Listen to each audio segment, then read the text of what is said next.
안녕하세요. 즐거운 책방입니다. 네, 오늘 소개해드릴 책은요, 연애에 관련된 책을 가지고 왔어요.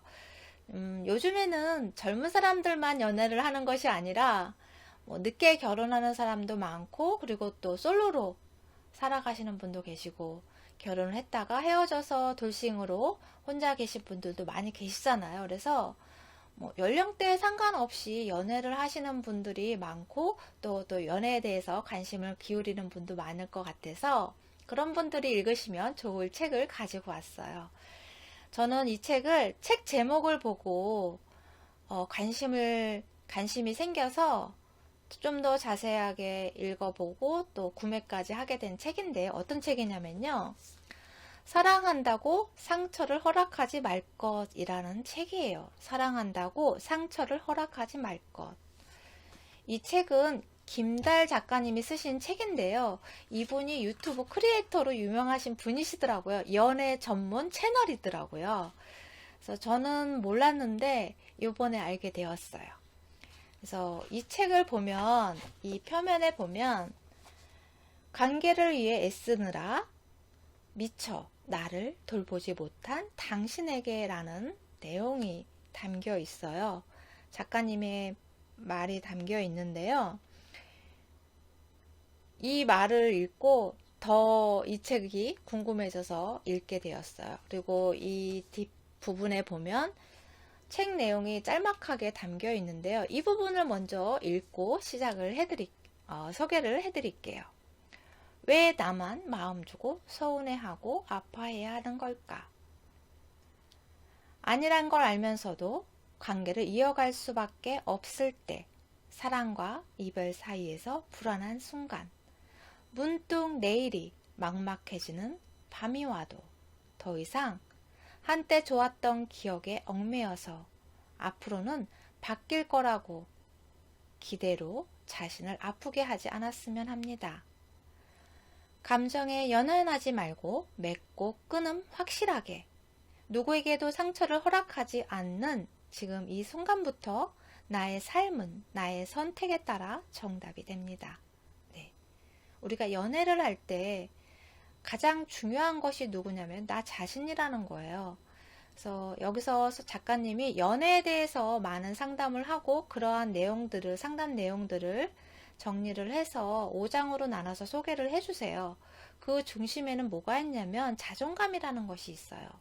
그 자존감에 대한 이야기를 많이 해주세요. 그래서 여러분이 연애를 하시는 중이거나 연애를 시작하고 계시다면, 연애를 하고 싶다면, 정말 좋은 사람을 만나서 연애를 하고 싶다면 이 책을 한번 읽어보시면 좋을 것 같아요.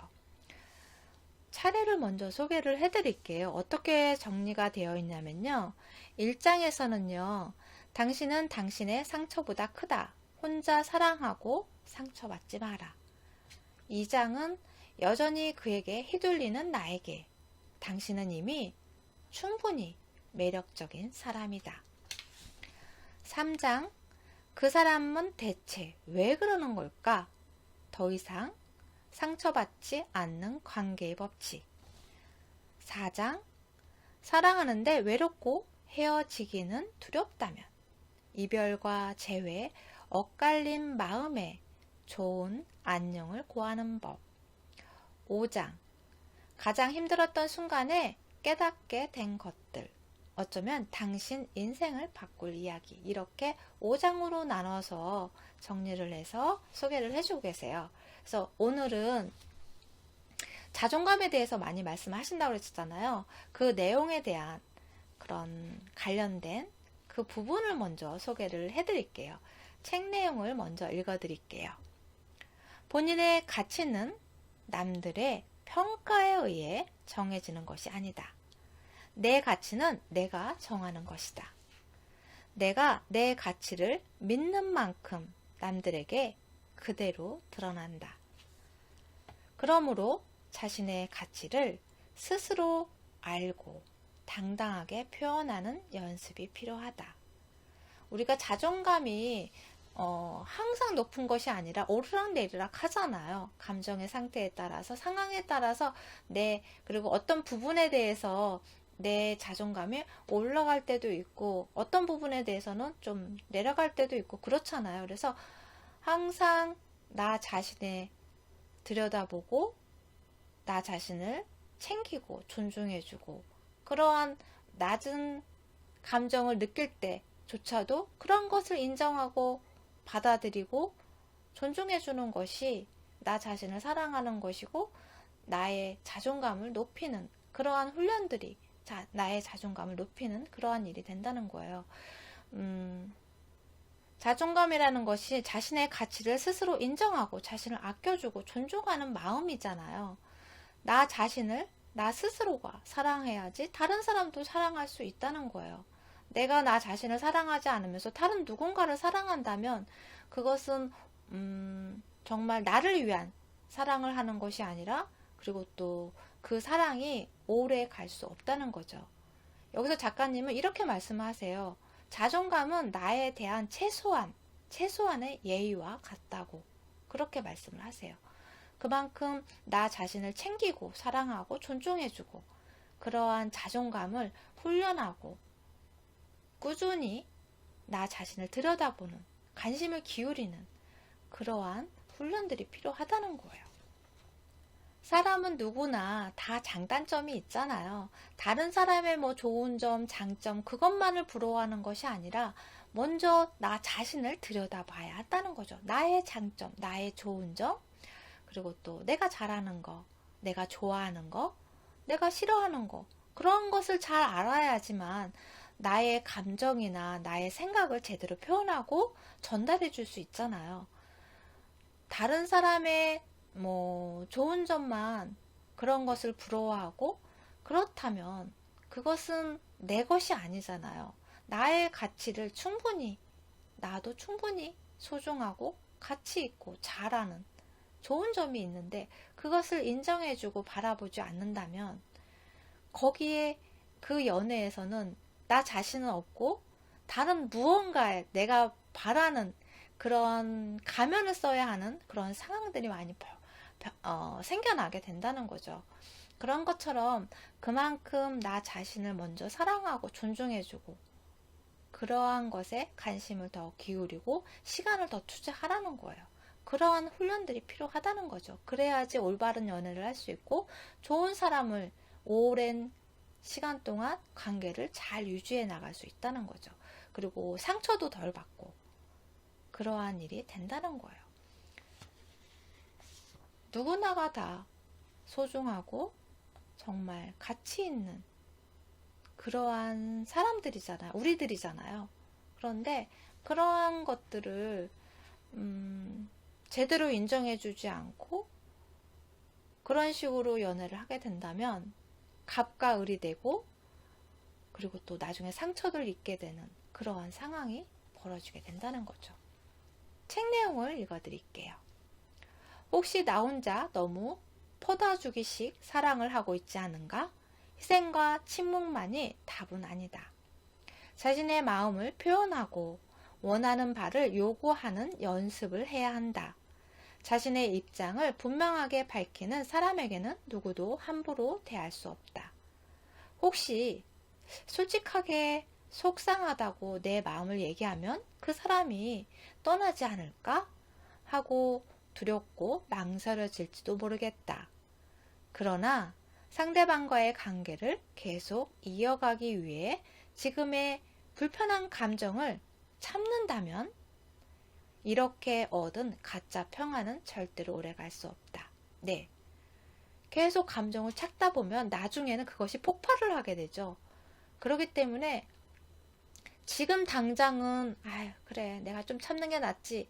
그렇지만 그것이 오래 유지할 수가 없다는 거예요. 유지하기가 힘들다는 거죠. 사람이 감정의 동물인데 그것을 계속 매번 참는다면 그게 나중에는 병이 되고 화병이 되고 속상한 일이 되고 상처가 되고 괴로운 일이 되잖아요. 나를 괴롭게 하면서 누군가를 사랑한다는 것이 연애를 한다는 것이 그것이 행복한 일은 아니잖아요. 나 자신을 위해서 행복한 연애가 될 수 없다는 거죠. 나에게 나를 힘들게 하는 그러한 일밖에 되지 않는다는 거예요. 다시 다른 내용을 읽어드릴게요. 내가 나를 사랑하는 방법을 모를 때라는 부분의 내용이에요. 나 자신을 있는 그대로 받아들일 때 자존감은 비로소 높아진다. 나의 장점과 단점 모두를 세상의 눈으로 판단하지 않고 그 자체로서 받아들여야 한다. 네. 나 자신을 받아들인다는 것이 사회적 그런 편견, 그런 것들을 기준으로 삼아서 나 자신을 들여다보는 것이 아니라 그냥 있는 그대로를 보라는 거예요. 어떠한 잣대로 판단하고 평가하지 말고 나 자신을 있는 그대로를 봐야 한다는 거죠. 책 내용을 이어서 읽어드릴게요. 자존감은 단순히 나 하나만 사랑하고 받아들인다고 해서 회복되는 게 아니다. 나를 둘러싼 가족과 환경을 그대로 받아들이고 그들을 온전히 사랑해야만 한다. 그래서 여기서 작가님이 가족과의 부모와의 관계도 말씀을 하세요. 여기서 나를 둘러싼 가족과 환경을 그대로 받아들이고 그들을 온전히 사랑해야만 한다라고 말씀하셨잖아요. 나의 부모님이 정말 몇 달 동안, 10달 동안 뱃속에 있어서 안고 키우고 낳고 키우고 정말 어느 정도 나이까지 보살핌을 받고 사랑을 받고 키우신 거잖아요. 그만큼 시간을 들이고 끊임없이 사랑을 해주고 그렇게 자란 정말 귀한 소중한 그러한 존재잖아요. 그렇기 때문에 그것을 잊지 말아야 한다는 거예요. 그래서 어떻게 하면 나를 사랑할 수 있을까라는 질문을 받으면 시간과 부모를 항상 염두에 두는 자세로 살아가라고 그렇게 말씀을 하신대요. 부모님이 정말 많은 시간들을 투자를 하고 많은 시간을 함께 부모가의 사랑을 받고 그렇게 소중하게 잘 성장한 나 자신이잖아요. 그것을 잊지 말아야 한다는 거죠. 여기 미생의 주인공이 장그래가 한 말이 대사가 나와요. 잊지 말자. 나의 어머니의 자부심이다. 나는 어머니의 자부심이다. 모자라고 부족한 자식이 아니다. 네. 여러분 모두가 모자라고 부족한 자식이 아니라 소중하고 가치 있고 충분히 사랑받은 그러한 사람이라는 거죠. 그래서 여러분이 얼마나 소중하고 사랑스러운 사람인지 그러한 마음으로 나 자신을 보고 사랑해주고 이러한 생각으로 삶을 살아가고 또 연애할 때도 이러한 마음가짐으로 연애를 해야 한다는 거죠. 여러분이 살아가시면서 나는 이런 사람이야, 이렇게 소중하고 가치 있는 사람이야 라는 것을 꼭 잊지 마셨으면 좋겠어요. 연애를 하고 계신가요? 예쁘고 행복한 그런 사랑을 나누셨으면 좋겠어요. 도움이 되셨나요? 구독과 좋아요도 부탁드릴게요. 지금까지 들어주셔서 감사합니다. 다음 시간에 또 만나요.